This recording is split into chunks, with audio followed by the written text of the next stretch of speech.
Here is every single eloquent car that shows up in 007 First Light. Now, right off the bat, spoiler alert, if you do not want to see any of the gameplay sections with these sick vehicles throughout the game, it's okay if you scroll, I forgive you, and I still love you. If you're still here though, let's take a look. The first car that shows up in the game during the training montage is the 2006 Aston Martin DBS. You drive this around the curated course during Bond's training because Bond always, at some point, drives some fast cars. This Aston Martin DBS made its Bond debut in Daniel Craig's first Bond film, Casino Royale. It was iconic and notable at the time because the DBS had not yet entered full production when it made its appearance in the film. The car would go on to appear in Quantum of Solace, the movie, and the video game, along with game appearances in 007 Bloodstone and 007 Legends. The next vehicular appearance is the 2007 Jaguar XJ that Bond drives while fronting as a chauffeur to sneak into the Carpathian Hotel. It's a very quaint appearance that's just driven during this small section. It does show back up later though in the game where you can use it to do this.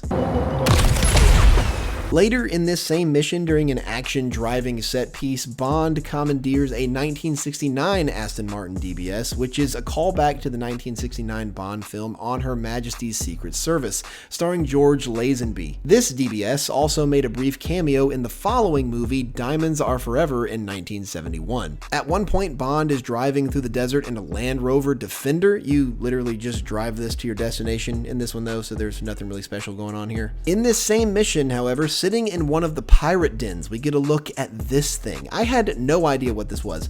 Thankfully, the pirate lord says out loud that it's a Jaguar Type 00. I immediately assumed that IO Interactive did not care about detailing this car because it looked like they forgot to animate it or something, but nope, that is literally what this car looks like in real life, so that's wild. The 00 naming of this concept car sparked speculation that there was some 00 inspired connections when Jaguar unveiled this thing, but Jaguar shut that down, confirming that the 00 stood for 1, the zero tailpipe emissions, and 2, the signification of starting back at ground zero with this unique design. And finally, later in the game, Bond hops in the 2026 Aston Martin Valhalla, a Formula 1 inspired hybrid hypercar that goes 0 to 60 in 2.5 seconds with a top speed of 217 miles per hour.